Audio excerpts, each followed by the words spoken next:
बारिश की बूंदें कांच पर नाच रही थीं और रवीना की शांत आंखें मीरा को देख रही थीं। मीरा रसोई में अकेली खड़ी थी, मगर आज उसके हाथ थरथरा रहे थे। पिछली रात का स्पर्श अब भी उसकी सांसों में बसा हुआ था। तनु धीरे से पास आई और मुस्कुराते हुए बोली, वाह, अब सिर्फ खाना ही नहीं, भावनाएं भी परोसी जा रही हैं। मीरा शर्माकर मुस्कुराई। वो बस कुछ पल थे, तनु ने आंख मारी, कुछ पल जिनमें रवीना मैडम ने तुम्हारी उंगलियों को चाय से ज्यादा गर्म पाया। उधर रवीना अपने कमरे में बैठी अपनी माँ की पुरानी डायरी पढ़ रही थी। उसमें लिखा था, मोहब्बत जब आंखों से बहती है तो लफ्ज भी भीग जाते हैं। रवीना के हाथ उस डायरी पर रुक गए और एक विचार उसके मन में कौंधा, क्या मैं फिर से कुछ महसूस करने लगी हूँ?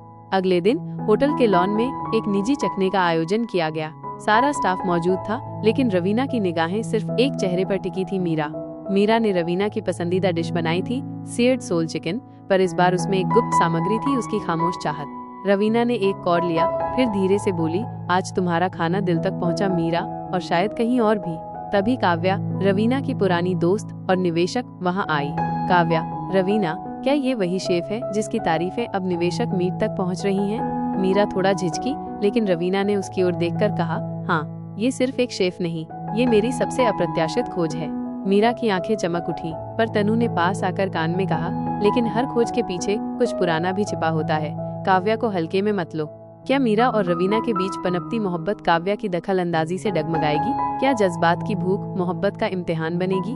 दृश्य, मीरा का कमरा, देर रात। मीरा अकेली बैठी रवीना की भेजी हुई एक पुरानी वॉइस नोट सुन रही है, जिसमें रवीना कहती है, खाने का स्वाद तभी तक याद रहता है जब तक उसमें भावनाएं ना घुली हों। तुम्हारा स्पर्श अलग था मीरा के होठों पर हल्की मुस्कान आती है, लेकिन तभी उसके फोन पर एक मैसेज आता है, माइनस काव्या का। काव्या, देर रात कॉफी, रवीना के पसंदीदा स्पॉट पर। मीरा का दिल तेजी से धड़कने लगता है। काव्या और रवीना, कुछ तो है इनके बीच। दृश्य, टेरेस लाउंज, आधी रात। काव्या और रवीना साथ बैठी हैं। काले आसमान के नीचे बर्फ जैसी शांति छाई है। काव्या, तुम बदल गई हो रवीना, तुम्हारी आंखों में अब नरमी दिखती है, डर नहीं। रवीना, कभी कभी कोई इंसान हमारे अंदर की सख्ती को पिघला देता है। काव्या, क्या वो मीरा है? रवीना चुप हो जाती है, जवाब उसकी आंखें देती हैं। दृश्य, रसोई, अगली सुबह। मीरा और तनु नाश्ता बना रही होती हैं। तनु, काव्या तुम दोनों के बीच आ सकती है, उसका इरादा साफ है। मीरा, धीरे से, मैं रवीना की आंखों में जो देखती हूँ वो कोई और नहीं समझ सकता। तनु मुस्कुरा देती है, तो फिर लड़ो उसके लिए, प्यार यूं ही नहीं मिलता दो बार। दृश्य, डाइनिंग एरिया, दोपहर का चखना।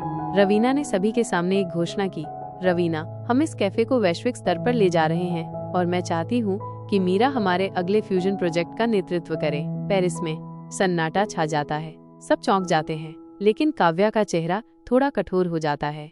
काव्या, धीरे धीरे ताली बजाते हुए, लगता है तुमने पहले ही तय कर लिया है कि किसे साथ ले जाना है और किसे पीछे छोड़ना है। रवीना की आंखें मीरा से मिलती हैं, जवाब उन दोनों की मुस्कान में छिपा होता है।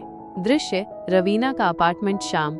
रवीना अकेली अपनी बालकनी में खड़ी है, हाथ में वाइन का ग्लास और आंखें आसमान में टिकी हुई हैं। रवीना, स्वयं से, तुम्हारे बिना भी जिया जा सकता है मीरा, लेकिन वो जीना सिर्फ सांस लेना है। पीछे से काव्या आ जाती है, धीमी चाल, आत्मविश्वास से भरा अंदाज। काव्या, अभी भी उसका इंतजार कर रही हो? रवीना, नहीं, बस दर्द के बिना सांस लेना सीख रही हूँ। काव्या रवीना के करीब आती है, उसका कंधा पकड़ती है। काव्या फुसफुसाते हुए, मुझे अपना सहारा बनने दो, सिर्फ एक रात के लिए ही सही, उसे भूल जाओ। रवीना की आंखें बंद हो जाती हैं, पर वो काव्या की ओर नहीं देखती। दृश्य, कैफे की रसोई, अगली सुबह। मीरा एक नई फ्यूजन डिश आजमा रही होती है, उसका चेहरा उदास है, लेकिन हौसला कम नहीं। तनु, तू क्यों लड़ रही है रवीना के लिए, जब वो खुद स्पष्टता नहीं चाहती? मीरा, क्योंकि मैंने उससे नहीं, उसके अंदर के बच्चे से प्यार किया है, जो डरता है लेकिन फिर भी मुझे देखना चाहता है। तनु कुछ नहीं कहती, लेकिन उसकी आंखों में सम्मान दिखता है। दृश्य, समूह चखने का कार्यक्रम, शाम। कार्यक्रम में मीरा की नई डिश को खूब सराहा जा रहा है। रवीना की नजरें बार बार उस पर जाती हैं। निवेशक, आप दोनों मिलकर वाकई एक मजबूत टीम बनाते हैं, पेरिस इंतजार कर रहा है। रवीना एक कदम बढ़ाती है, पर काव्या उसके कान में धीरे से कहती है। काव्या, हल्की धमकी, एक बार फिर सोच लो रवीना, जो तुम पेरिस में बनाओगी वो यहाँ की बहुत सी चीजें तोड़ देगा। रवीना की आंखों में एक तूफान उठता है और फिर वो एक साहसिक कदम उठाती है, मीरा की ओर हाथ बढ़ाती है। दृश्य, रवीना का फ्लैट, देर रात का तूफान। बिजली चमकती है, रवीना अकेली बैठी है, हाथ में मीरा का स्कार्फ और आंखों में अपराध बोध की नमी। वो आखिरकार उठती है और फोन उठाकर मीरा को कॉल करती है। रवीना, फोन पर, मीरा बस एक बार मिल लो मुझसे, आखिरी बार अगर तुम कहो तो मैं चली जाऊंगी। मीरा की आवाज थोड़े विराम के बाद, आइए। दृश्य, मीरा का घर। उसी रात दरवाजा खुलता है, दोनों एक दूसरे के सामने चुपचाप खड़े होते हैं। रवीना, आपकी तलब है मीरा, मगर इस बार स्वार्थ नहीं, मैं खुद को बदल रही हूँ, सिर्फ आपके लिए नहीं, खुद के लिए भी। मीरा, तलब सिर्फ जिस्म की नहीं थी रवीना, मुझे तो आपकी ईमानदारी की भूख थी, और आज शायद आप पहली बार सच्ची लग रही हैं। रवीना धीरे से मीरा का हाथ पकड़ती है। रवीना, एक मौका। मीरा, एक शर्त, इस बार अगर चोट पहुंचाई तो मैं टूट जाऊंगी। रवीना धीरे से मीरा के माथे पर चूमती है। बारिश की बूंदें खिड़की पर गिरती हैं।